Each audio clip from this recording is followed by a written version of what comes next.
Salut mes Doomers, j'espère que vous allez bien. On se retrouve aujourd'hui pour une vidéo qui va être assez courte. J'ai plus du tout l'habitude de parler face caméra. Je vous avoue que ça fait hyper longtemps que j'ai pas filmé de vidéo. Mais du coup, celle-ci, il fallait que je vous la filme. Je pense que vous l'avez lu dans le titre. Aujourd'hui, on va parler rechute. Et plus précisément une rechute de dépression. Je vous remets dans le petit i ici ou là ma première vidéo sur la dépression que j'avais faite il y a 3 ans maintenant. Je crois que ça fait 3 ans. Et du coup, je voulais vous partager avec vous la sensation d'une rechute, ce qui est quand même pas évident. Et je pense que cette vidéo peut aider certaines personnes peut-être qui l'ont vécu ou qui ont peur de revivre. Du coup, c'est parti. Alors, il faut savoir que j'ai arrêté mon traitement antidépresseur en mars 2020, en février 2020 très exactement.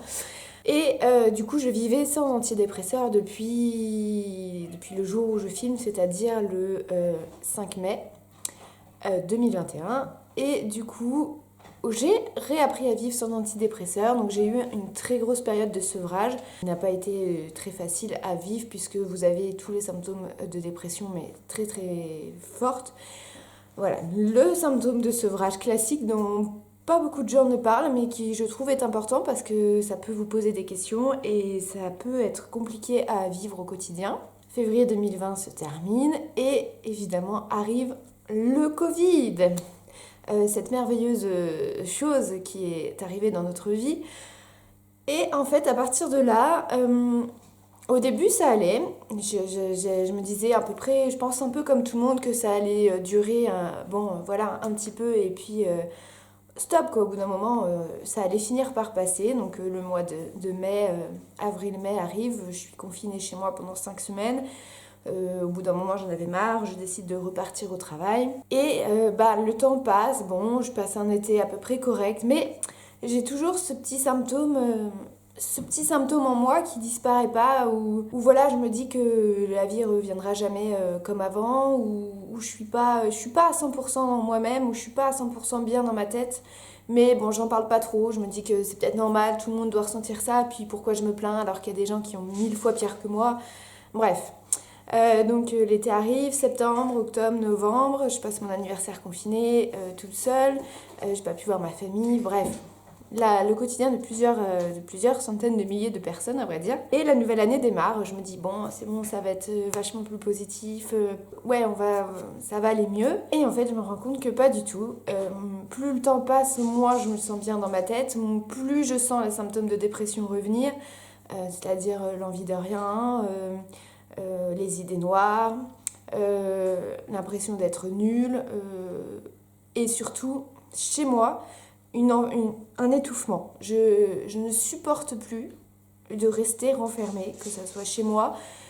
Je supporte plus cette routine de faire métro, boulot, dodo. Sauf que je prends pas le métro. Mais voilà, je ne peux plus. Cet enchaînement-là, je vais exploser. J'allais exploser. Et en fait, si vous ne le savez pas, j'ai passé une coloscopie et une fibroscopie. Donc voilà, on m'a détecté un ulcère gastrique et une gastrite chronique. Pardon. Donc sachez que la gastrite chronique, une fois que c'est installé, ça ne partira plus jamais de la vie. Et ça peut être dangereux pour dans les années qui viennent, dans 20, 30, 40 ans, où je pourrais, si je ne fais rien, développer peut-être un cancer dans les cas les plus graves. Donc, heureusement, on n'en est pas encore là. Mais voilà, je vous avoue que tout ça, ça a rajouté un coup parce que j'ai eu déjà pendant 6 mois en 2020 toute la période où j'ai eu extrêmement mal au ventre tout le temps. Plus ça, plus le fait de ne pas sortir, plus le fait qu'à mon travail, c'est pas tout le temps la joie. Parce qu'on est tous ensemble les uns sur les autres, 5 jours sur 7, renfermés pendant 8 heures avec les mêmes personnes, on n'a plus aucun moyen de voir d'autres personnes. Ce qui devait arriver arriva, j'ai rechuté il y a 15 jours très violemment.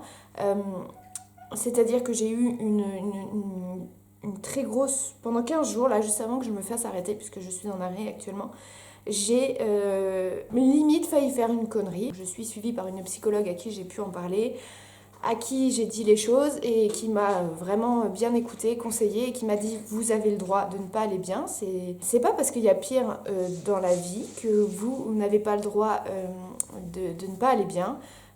vous avez le droit de vous reposer, vous avez le droit de prendre soin de vous, vous avez beaucoup de choses qui sont arrivées dans votre vie et c'est normal qu'il y ait un moment donné vous ne soyez plus bien, mais il faut que vous en parliez. Ce que j'ai fait, ça a été très difficile parce que je n'en parle pas. Enfin, la dépression, moi, c'est quelque chose que j'ai toujours gardé en moi, que j'ai pas beaucoup exprimé parce que là je vous en parle mais je vous dis pas la moitié de ce qui s'est vraiment passé. Et en fait, donc déjà le fait de savoir que oui, j'étais à nouveau en dépression, mais également de faire une rechute.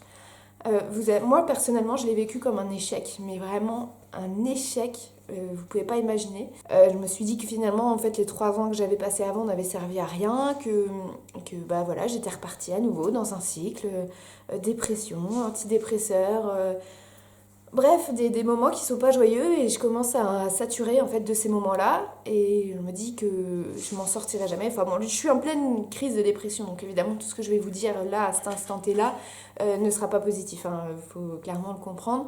Même si j'essaye tous les jours de me trouver des choses positives, pour l'instant c'est très difficile. Et voilà, du coup j'en suis arrivée à ce stade-là où je suis clairement en rechute, je fais une rechute de ma dépression et je dois réapprendre à vivre avec cette maladie qui est clairement difficile à vivre. C'est loin, enfin la souffrance qu'on ressent, c'est pas une souffrance, moi j'appelle pas ça vraiment une souffrance physique, même si je le ressens très physiquement à ce niveau-là, mais c'est une souffrance mentale, vraiment. Je pense que de toute façon, si vous n'avez jamais vécu de dépression, vous ne pouvez pas savoir ce qu'on ressent. Et je vous le souhaite vraiment pas. Parce que c'est quelque chose de... En fait, mettre des mots là-dessus, c'est très difficile. Moi, j'ai juste l'impression... Moi, j'appelais ma dépression la première mon petit démon. J'avais l'impression que j'avais un petit démon qui vivait là, à ce niveau-là. Et que j'avais réussi petit à petit à étouffer. Enfin, pas étouffer, mais à lui faire comprendre que voilà, c'était moi qui j'avais plus envie qu'il soit là. Et aujourd'hui, ce petit démon-là, il s'est réveillé. Et punaise, il s'est bien réveillé. Hein. Voilà, donc je sais pas trop si cette vidéo va servir à quelque chose. Moi, je voulais juste dire que à tous les gens qui rechutent, qui ont peur d'une rechute, ça peut arriver, mais qu'il faut en parler, qu'il faut pas hésiter à se soigner, que voilà, faut pas faire de bêtises comme j'ai voulu le faire parce que ça servira à rien. Je sais pas trop quoi vous dire de plus. Ceux qui étaient là au tout début de ma chaîne savent pourquoi j'ai créé cette chaîne-là, savent pourquoi j'ai créé mon compte Instagram, puisque je les ai créés tous les deux pratiquement au tout début de ma dépression, où ça doit être en avril, où j'ai eu l'idée de vouloir parler à d'autres gens pour raconter un peu mon quotidien, ma vie, et je crois que c'est ce que je vais refaire. Je vais essayer de me remettre plus à YouTube parce que ça m'avait fait vraiment du bien. J'avais vraiment progressé et là vous voyez, rien que le fait de savoir que j'avais tout laissé tomber, c'était vraiment un signe que ça allait pas. Je vais essayer de remonter la pente comme j'ai toujours fait. Je vais changer beaucoup de choses dans ma vie actuelle. Je vais essayer. Pour l'instant, le but premier, c'est de me reposer et de réussir à retrouver des pensées positives, de le temps que l'antidépresseur fasse effet.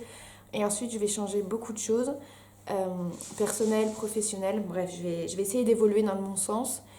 Et j'espère de tout cœur que ce virus-là va finir par partir.